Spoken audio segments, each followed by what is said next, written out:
काशीपुर नाम का एक बहुत ही विशाल गांव था। उस गांव में सभी लोग मिलजुल कर हंसी खुशी रहा करते थे। लेकिन इस साल बारिश नहीं होने के कारण पूरे काशीपुर नगर में अकाल पड़ गया था और इसी अकाल के साथ मोहन का परिवार पूरा गरीब की स्थिति में आ गया था। और मोहन बहुत ही आलसी व्यक्ति था। वह अपने विरासत में मिली हर एक संपत्ति को बेचकर अपना परिवार का पालन पोषण करता था। अपने विरासत में मिली हुई संपत्ति बेचकर कब तक घर का खर्चा उठाओगे? हमारा खर्चा दिन पर दिन बढ़ते जा रहा है। आप पैसे कमाने के लिए कोई नौकरी क्यों नहीं करते? ऐसे ही संपत्ति बेचते रहे तो एक दिन घर भी नहीं बचेगा। अरे भाग्यवान, तुम भी औरों की तरह सलाह देने लग गए।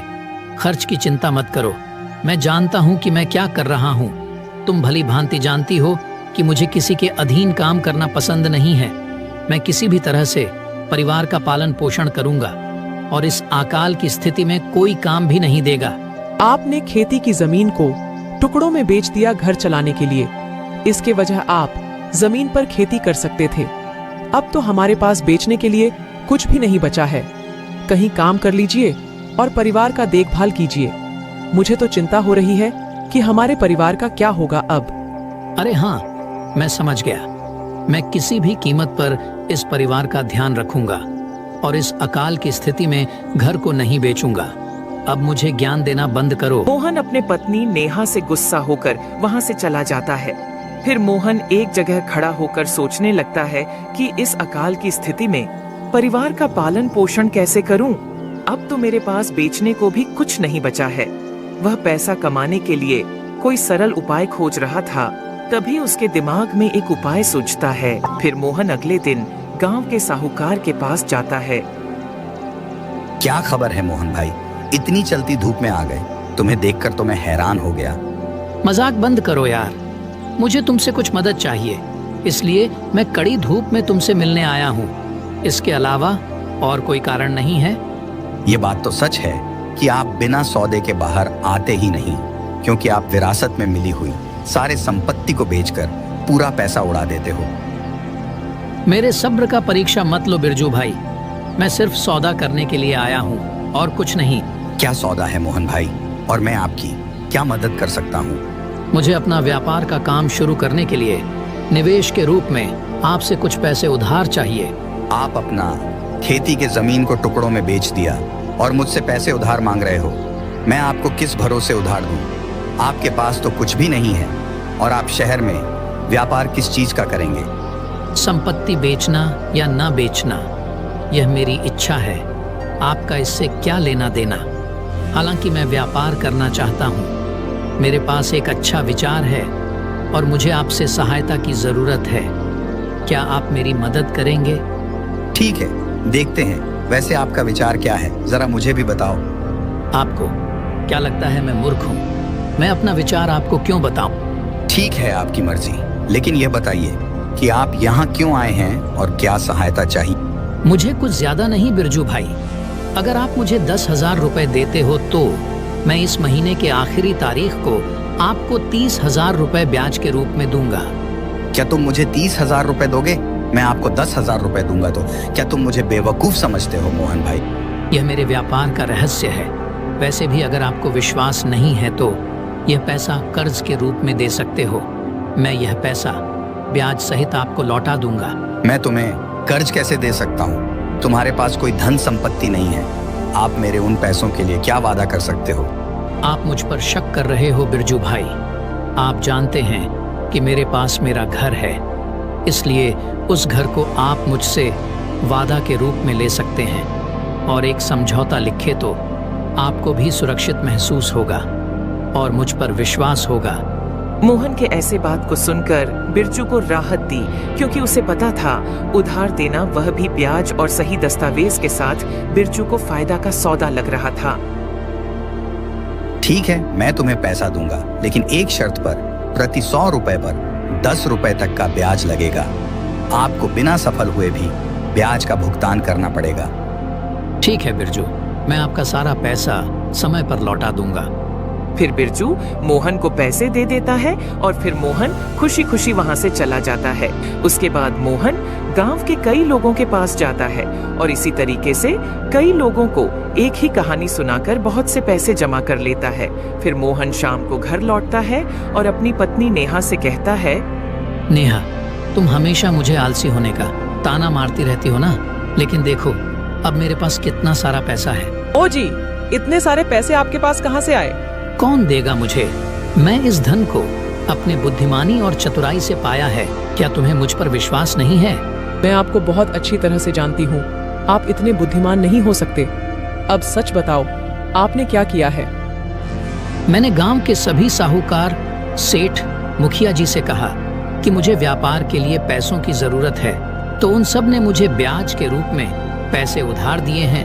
क्या आपने घर को भी गिरवी रख दिया है? हे भगवान, मैं अब कहाँ रहूंगी? नहीं नहीं, एक से लिया तो गिरवी रखना है, पर मैंने तो 5 लोगों से उधार लिया है। इसका मतलब तुमने उन सबको धोखा दिया है? नहीं भाग्यवान, मेरे पास एक तरकीब है। मैं अपने पास के गांव में कारोबार का काम करूंगा और उन अमीरों से लिए हुए पैसा वापस कर दूंगा। ये क्या कह रहे हो जी? आप पास के गांव में व्यापार करोगे? क्या आपको लगता है ये संभव हो पाएगा? कैसे आप उन लोगों के पैसे वापस करोगे? अभी तो हमारे पास यह घर भी है, पर लगता है कुछ दिनों में ये घर भी बिक जाएगा। मुझे नहीं पता है कि क्या करना है, मुझे सुझाव मत दो। मैं पास के गांव में जाकर अपने मित्र से मिलूंगा। छोड़ो, जाने दो, तुम्हें जो करना है वह करो। मैं तो अब चुप ही रहूंगी, मैं अब परेशान हो गई हूँ। अगले दिन मोहन पड़ोस के गांव में अपने मित्र से मिलने के लिए निकल पड़ता है। वह एक जंगल के रास्ते से जा रहा होता है। तभी वह रास्ते में एक साधु को देखता है जो एक पेड़ के नीचे तपस्या कर रहा था। साधु के सामने सांप को आते देख मोहन साधु को सतर्क करने की वजह उस सांप को दूर फेंक देता है। फिर थोड़ी देर के बाद साधु का ध्यान टूटता है। तुम कौन हो बालक? मेरा नाम मोहन है, मैं काशीपुर का निवासी हूँ। मैं अपने मित्र से मिलने के लिए पास के गांव में जा रहा हूँ। तभी मैंने आपको तपस्या करते हुए देखा। मैंने आपके सामने एक सांप को आते देखा, फिर मैंने उस सांप को दूर फेंक दिया। अगर मैं ऐसा ना करता तो वह सांप आपको चोट पहुंचा सकता था, इसलिए मैं उस सांप को दूर फेंककर आपकी जान बचाई है। ऐसा कहते हुए मोहन ने साधु को वह सांप दिखाया जिसे मोहन ने फेंका था। मोहन के काम से खुश होकर साधु ने मोहन से कहा, बहुत अच्छे पुत्र, तुमने अपने जान जोखिम में डालकर मेरी जान बचाई है, इसलिए मैं आपको एक वरदान देना चाहता हूँ। बोलो पुत्र, तुम्हें क्या चाहिए? मोहन थोड़ी देर सोचने के बाद साधु बाबा से कहता है, प्रिय साधु महाराज, आप मुझे एक ऐसा वरदान दे जिससे मैं जिन जिन लोगों से पैसे उधार मांगा है, यह वरदान देने के बाद दिया हुआ पैसा वापस ना मांगे। पुत्र, आप वरदान मांगने से पहले थोड़ी देर सोच ले कि तुम्हें कोई दूसरा वरदान तो नहीं चाहिए। बेशक साधु महाराज, मैं नहीं चाहता हूँ कि वे लोग यह पैसा वापस मांगे। अगर वह पैसा नहीं मांगेंगे तो मैं व्यापार कर पाऊंगा और अपना घर बना पाऊंगा।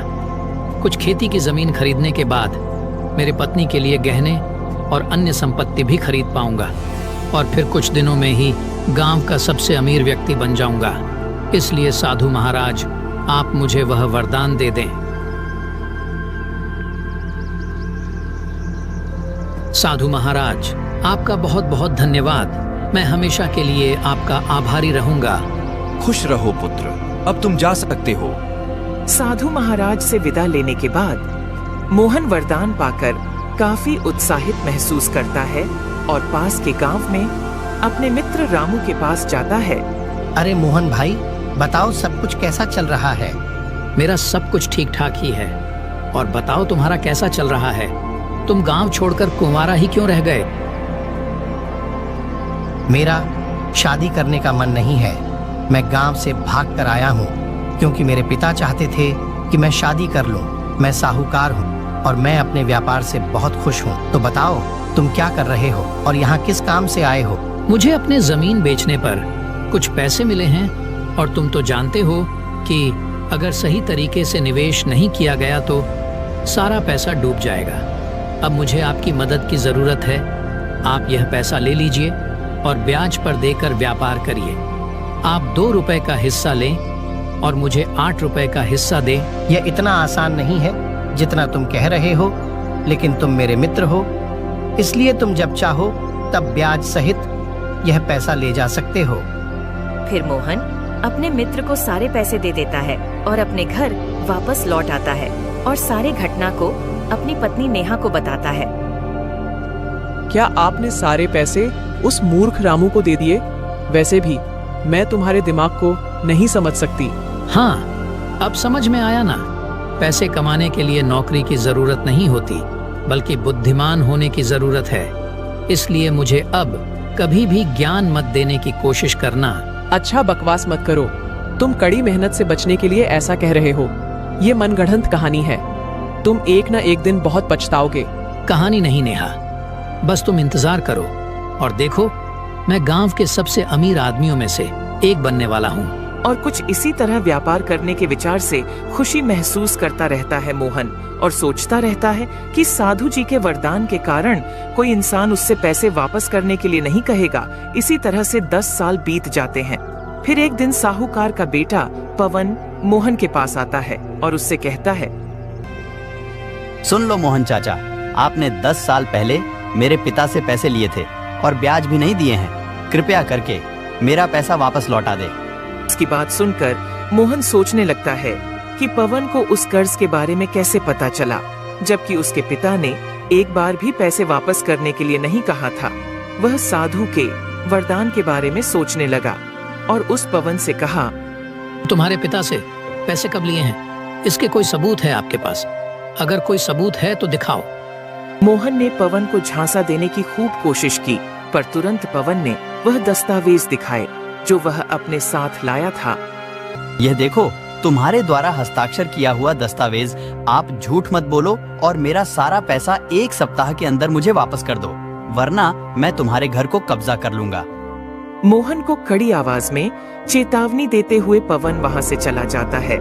मोहन इन सभी घटनाओं से हैरान है, क्योंकि सभी साहूकार के बेटे घर आए और अपने पैसे को 1 सप्ताह के अंदर चुकाने की चेतावनी देकर वहां से चले गए। यह सब देखकर नेहा ने अपने पति मोहन से कहा, क्या हुआ जी? आपने मेरी बात नहीं मानी। यह आपकी मूर्ख का ही परिणाम है। अगर आप मेहनत करते तो ऐसा नहीं होता। अब आपके लिए हुए पैसे और उसका ब्याज एक ही साथ चुकाना पड़ेगा। अब तो घर नीलाम करने की नौबत आ गई है। आपने ऐसा क्यों किया? अब हम कहाँ जाएंगे? हे भगवान, अब हमारा क्या होगा? मोहन, जो अपने ही विचारों में खोया हुआ था, वह अपनी पत्नी नेहा से कहता है, रुक जाओ, मैं जानता हूँ कि मुझे क्या करना है। मैं अपने दोस्त रामू से सारा पैसा वापस ले आऊंगा। मुझे उसका 8 गुना मिलेगा। मैं जाकर उस पैसे को लेकर आता हूँ और सारा कर्ज चुका दूंगा। तुम बिल्कुल भी चिंता मत करो, मैं सब कुछ संभाल लूंगा। इतना कहने के बाद मोहन तुरंत अपने दोस्त रामू के घर के लिए निकल पड़ता है। वहां पहुंचकर रामू के घर को बंद देखता है। फिर वह रामू के पड़ोसियों से रामू के बारे में पूछता है। महोदय जी, क्या आप बता सकते हैं कि रामू का घर कहाँ पर है? पर क्यों? क्या तुमने उसको पैसे उधार दिए हैं? हाँ बिल्कुल, पर रामू कहाँ है, क्या आप बता सकते हैं? साहूकार के व्यापार में मदद के लिए पैसे बोलकर रामू ने कई लोगों से पैसे उधार लिए और रातों रात गायब हो गया। कई लोगों ने उनके घर पर आए, पर रामू नहीं मिला। आपके जैसे 10 लोगों को रामू ने चुना लगाया। मैं आपके जैसे लोगों को जवाब देकर थक गया हूँ। वह एक आवारा है। अब तुम यहाँ से जा सकते हो। फिर मोहन वरदान देने वाले साधु पर क्रोधित हो जाता है। वह बहुत ही गुस्से में साधु बाबा के पास जाता है। आओ प्यारे मोहन, बहुत दिनों के बाद देख रहा हूँ। क्या हुआ? क्या तुम्हें कोई समस्या है? आपने कहा था कि मुझे वरदान दिया है क्योंकि मैं आपका जान बचाया था, लेकिन आपने मुझे धोखा क्यों दिया? क्या बोल रहे हो मोहन? क्या मैंने तुम्हें धोखा दिया है? मोहन ने पिछले 10 साल में हुए सारे घटना बता देता है और गुस्से में उस साधु बाबा को खरी खोटी सुनाता है। मोहन की बातें सुनकर साधु बाबा मुस्कुराते हैं और फिर कहते हैं, हे प्रिय मोहन, आप याद करें, कि आप उस दिन मुझसे क्या वरदान मांगा था। क्यों नहीं, मुझे सब कुछ याद है।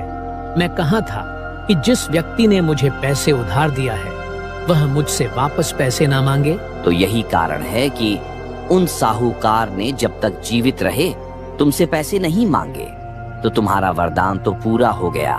तो फिर उस पैसों पर उनके वारिसों का अधिकार है, इसलिए उन लोगों ने पैसे वापस मांग लिया। तुमने कहा था कि लोग आकर पैसे वापस ना मांगे, बल्कि आपको मांगना चाहिए था कि कोई भी कर्ज नहीं होना चाहिए। तो इस हिसाब से मैं तुम्हें कोई धोखा नहीं दिया है। साधु बाबा, मैं इस बात पर ध्यान नहीं दे पाया, लेकिन मेरे मित्र ने भी मुझे धोखा दिया है। क्या यह उचित है? मोहन, क्या तुम न्याय की बात कर रहे हो? क्या यह मेहनत की कमाई थी? आप हमेशा बिना मेहनत के पैसे कमाना चाहते थे ना, इसलिए अपने गांव के कई साहूकार से पैसे लेकर उन्हें धोखा दिया। ठीक उसी तरह तुम्हारे दोस्त ने भी तुम्हें धोखा दिया है। मुझे माफ कर देना साधु महाराज। अब मैं हमेशा मेहनत करके पैसा कमाऊंगा और पूरी ईमानदारी से अपने परिवार का पालन पोषण करूंगा।